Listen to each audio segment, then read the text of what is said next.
The silver walls of the diplomatic vessel, Unity, gleamed under the artificial lights as Mark Thompson walked through its empty corridors. As the ship's medical officer, he had seen many strange things during his 5 years of interstellar service, but nothing like this. The vessel's halls, usually bustling with activity, were now silent except for his footsteps and the occasional hum of life support systems. 12 hours ago, everything had changed. The Unity had hosted a diplomatic dinner between humans and the representatives of the Stellar Coalition. 20 people had attended, 10 humans and 10 aliens from various species. Now, 19 of them lay in the medical bay, fighting for their lives. Mark wiped sweat from his forehead as he hurried back to check on them. Among the victims was Ambassador Rose, a blue-skinned alien from the water world of Aquarius. She had been different from the others' kind, curious about humans, and genuinely interested in peaceful cooperation. Unlike some of her colleagues who viewed humans as primitive newcomers to the galactic community. As he entered the medical bay, the monitoring systems beeped steadily. Rows of beds held the unconscious forms of humans and aliens alike, all connected to life support machinery. Mark checked the latest test results on his tablet and frowned. The poison that had been slipped into their food was like nothing he had ever seen before. It attacked the nervous system in a way that seemed specifically designed to harm both human and alien physiologies. But there was something strange. While everyone else was deteriorating rapidly, Mark felt fine. He had eaten the same food, drunk the same drinks, yet showed no symptoms.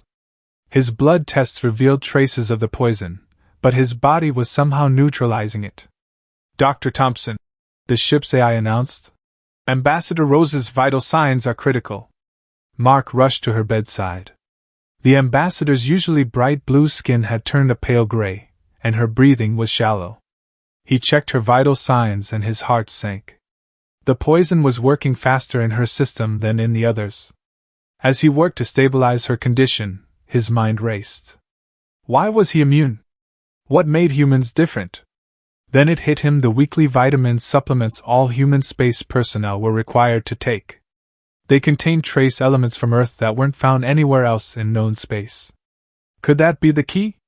Mark looked at Rose's unconscious form. In the short time they had worked together, she had become more than just another diplomat.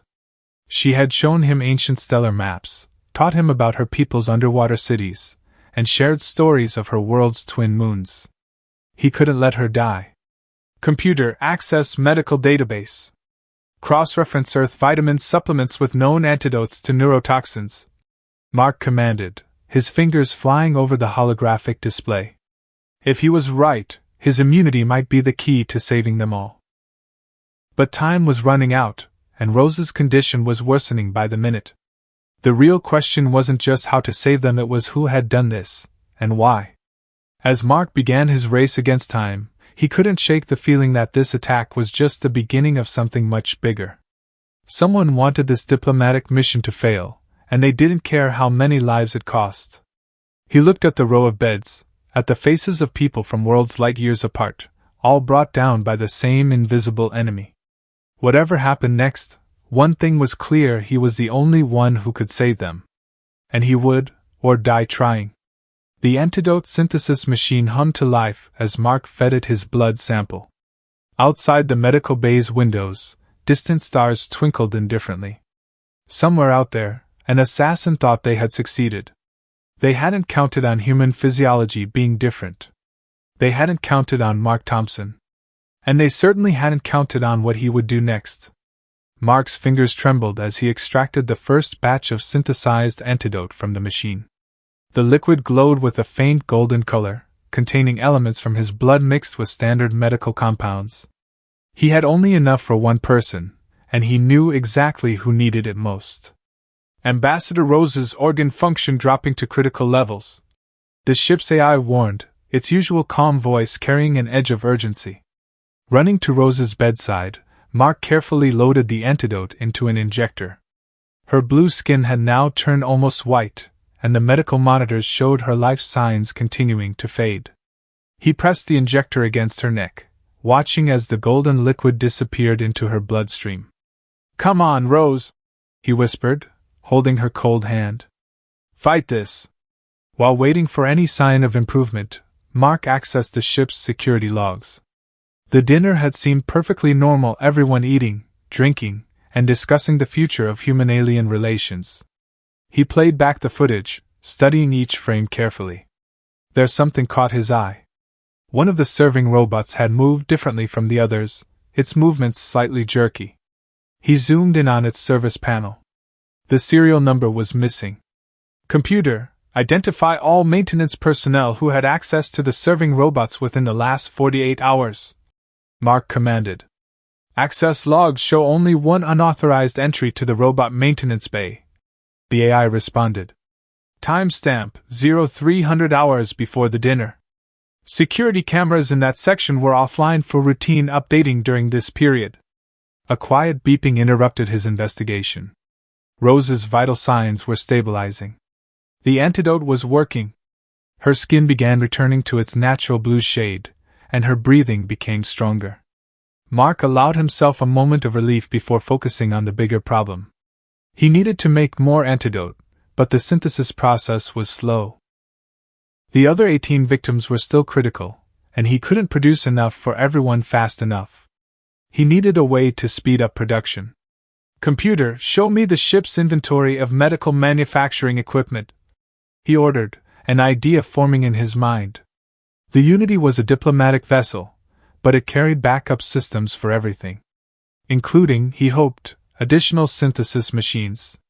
The inventory list appeared on his screen.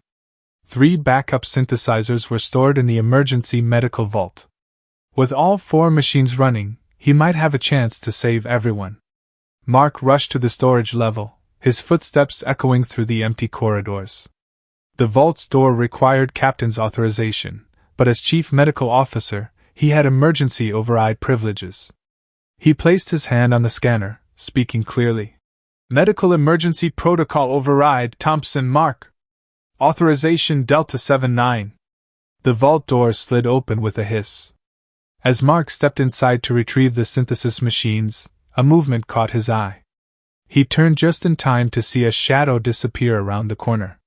He wasn't alone on the conscious level of the ship. The realization hit him hard.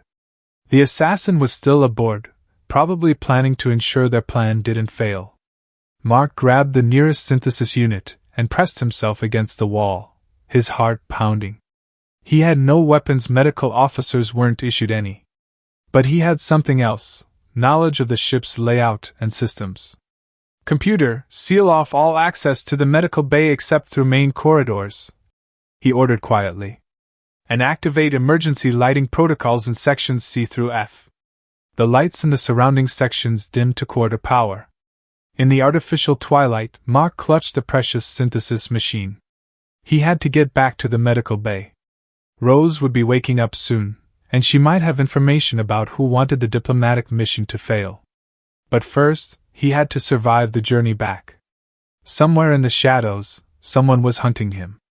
And they knew the antidote was the only thing standing between them and complete success. Mark took a deep breath and stepped into the dimmed corridor. The game of cat and mouse had begun.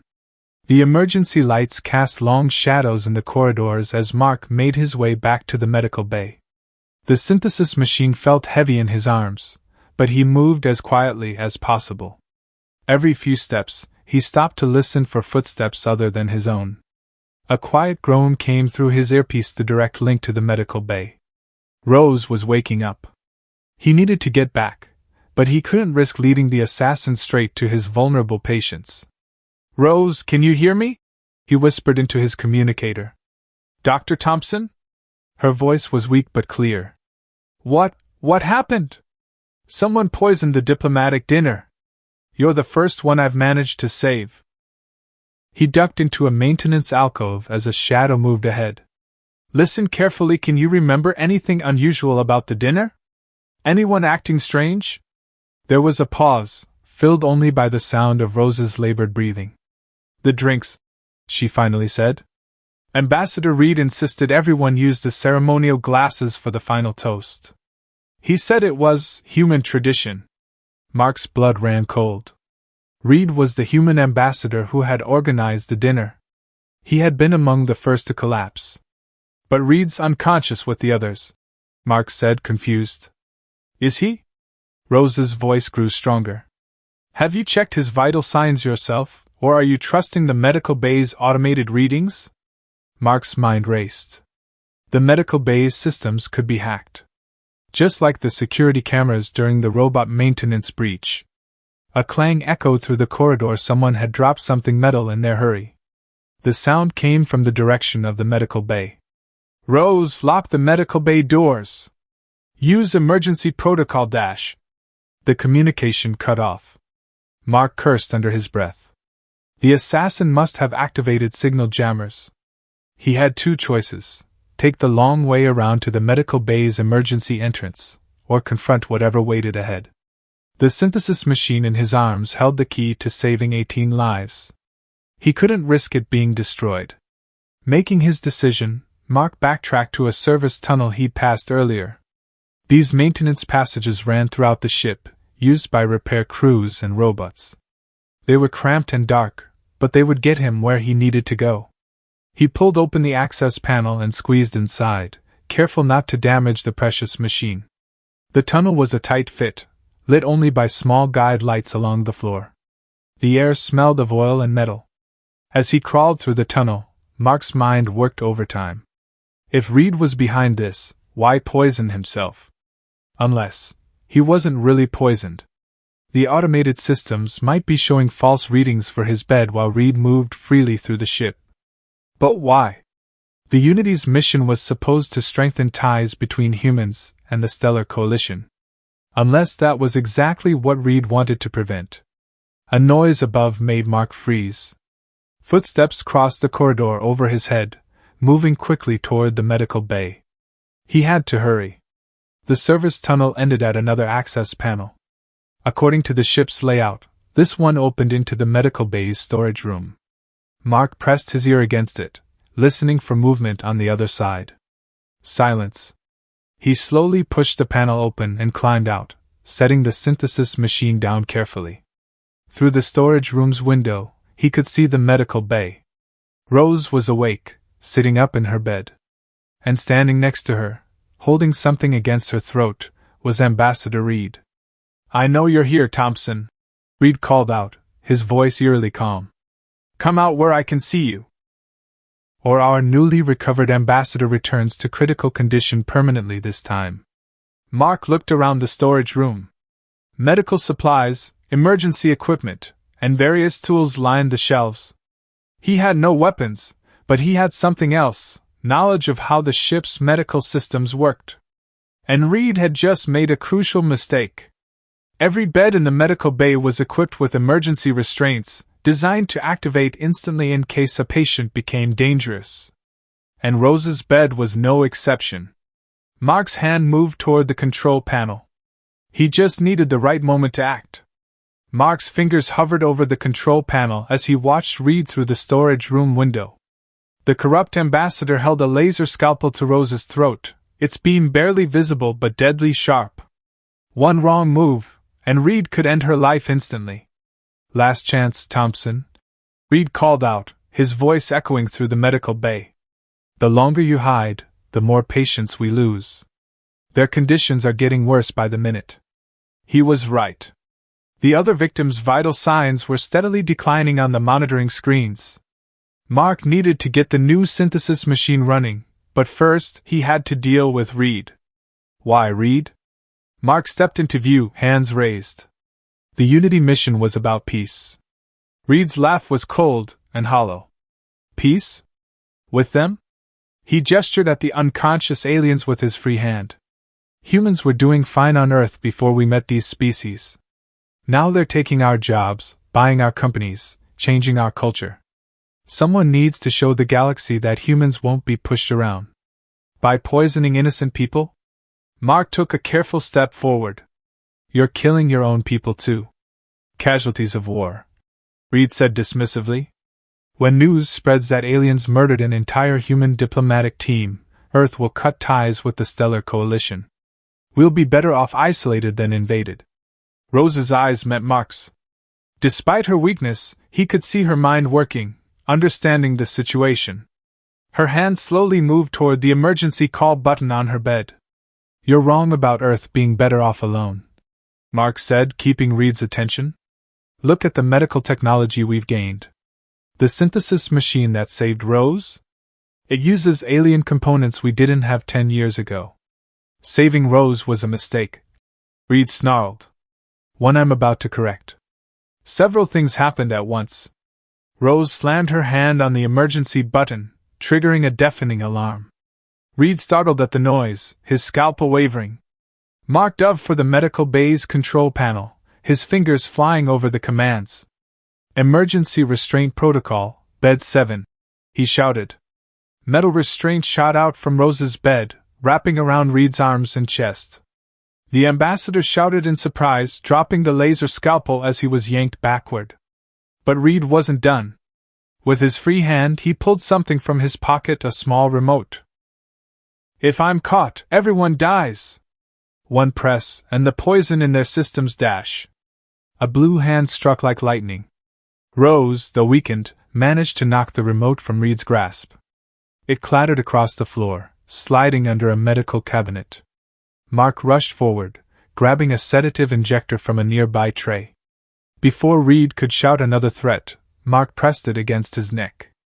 The ambassador's eyes rolled back, and his body went limp in the restraints. "Nice timing," Rose said, falling back against her pillows, exhausted from the effort. "Nice punch," Mark replied, quickly checking her vital signs.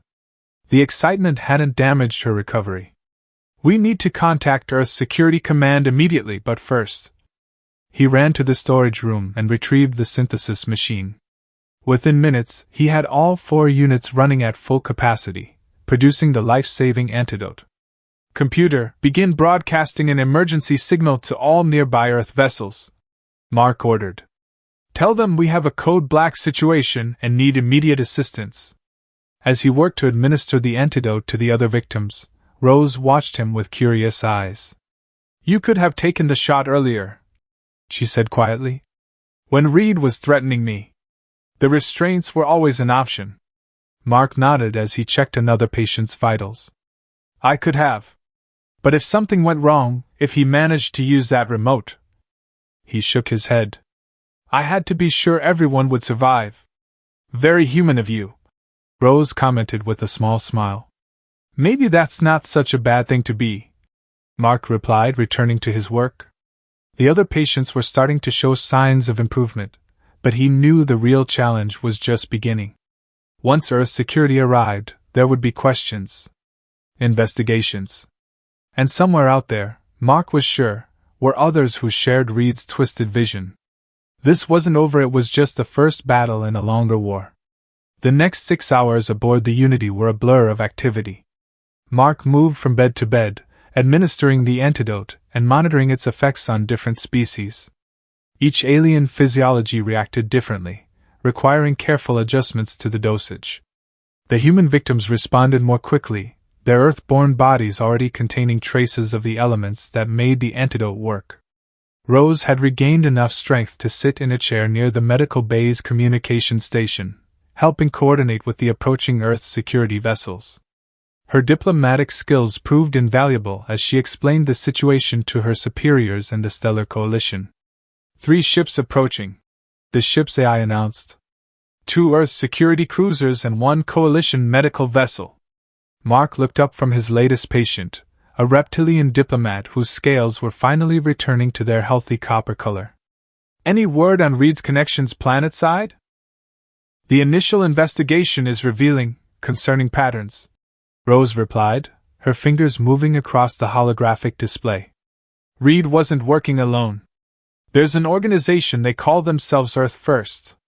Their reach goes deeper than anyone suspected." A groan from one of the beds drew Mark's attention. Another ambassador was waking up, this one from the desert world of Kepler.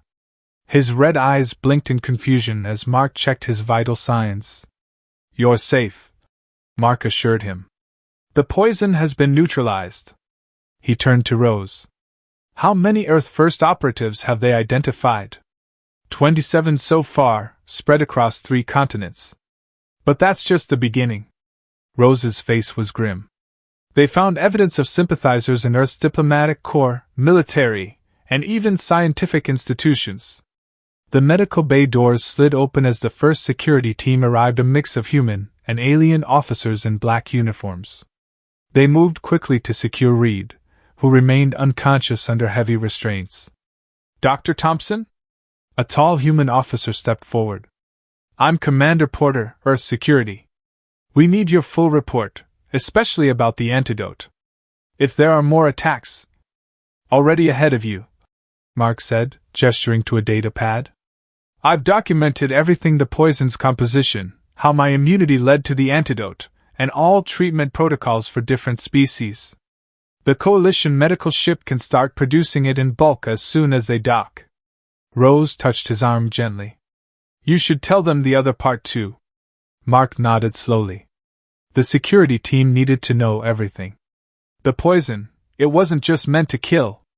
Based on my analysis, it was designed to make the deaths look natural. Different species, different symptoms. If everyone had died, it would have appeared like a tragic accident, multiple fatal reactions to some unknown pathogen. The perfect crime," Porter said quietly. "No one would have suspected deliberate poisoning. Earth Coalition relations would have been severely damaged, but without proof of foul play." "Exactly what they wanted," Rose added. "Fear. Suspicion. A return to isolation." A beeping from the communication console interrupted them. Rose checked the incoming message, her blue skin paling slightly. "What is it?" Mark asked, recognizing her concerned expression. "Reports from Earth. There are protests starting. Someone leaked information about the attack, but the story's been twisted. They're saying aliens tried to assassinate the human diplomatic team." She looked up at Mark. "It's happening exactly as Reed planned."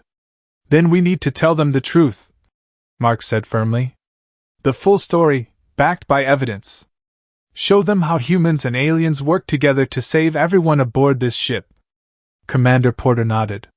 "Dr. Thompson, we need you to make a public statement. You're the hero of this incident. People will listen to you." Mark looked around the medical bay at his recovering patients, humans and aliens alike, all saved by a combination of human immunity and alien medical technology. Each one represented hope for a future of cooperation rather than fear. "I'll do it," he said. "But first..." He walked to Reed's bed and carefully removed the small data chip attached to the ambassador's collar. "I think you'll find this interesting. It's been recording everything since the dinner, including his confession." Rose smiled. "Always the thorough doctor." "No," Mark replied. "Just someone who believes we're all stronger together than apart." 2 weeks after the Unity incident, Mark stood at a podium in the Grand Hall of Earth's Diplomatic Center. Hundreds of faces looked up at him, human and alien alike, while millions more watched through interstellar broadcasts. The evidence from Reed's data chip had exposed the full scope of Earth First plans, but tensions still simmered between worlds. "I'm not a politician," Mark began, his voice steady. "I'm a doctor. My job is to heal people, regardless of what planet they come from or what they look like. 2 weeks ago, someone tried to use that job, the sacred trust between a doctor and patient, to drive us apart." In the front row, Rose sat with other coalition representatives. She nodded encouragingly as Mark continued. "They almost succeeded. But what they didn't count on was something remarkable: how similar we all are. The poison that should have killed everyone affected humans and aliens the same way. And the cure? It came from both worlds' Earth-born elements combined with alien medical technology." Mark touched the small pin on his chest, a new symbol showing Earth and alien worlds joined together. "I've heard people ask why I saved the aliens first. The truth is, I didn't. I saved who needed help most urgently. Because that's what doctors do. That's what humans do. And I discovered that's what our alien friends do too." He gestured to the recovered victims of the poisoning, now sitting together, humans and aliens side by side. "Look around this room. Every person here, regardless of their origin, wants the same things: peace, understanding, and a chance to build something better than we could create alone." The hall was silent, everyone hanging on his words. Even the usual whispers and movements had stilled. Earth First claimed they were protecting humanity. But they forgot what makes us human in the first place: our ability to grow, to learn, to reach out to others different from ourselves. They tried to use fear to drive us apart. Instead, they showed us why we need to stand together. Rose stood up, walking to join Mark at the podium. Her presence beside him, a human and alien standing together, sent a powerful message. The Unity wasn't just a ship's name, she added, her voice carrying clearly through the hall. It was a promise. One we intend to keep. Mark revealed a small vial of the golden antidote. This saved lives 2 weeks ago. But the real cure for hatred and fear isn't in any medicine. It's in all of us, in our choices, our actions, our willingness to see beyond differences. The hall erupted in applause. As Mark looked out at the crowd, he saw something that gave him hope: humans and aliens not sitting in separate sections, but mixed together, talking, sharing, building bridges. Later, in a quiet moment after the ceremony, Rose found Mark in the garden outside the diplomatic center. "Ready for your new assignment?"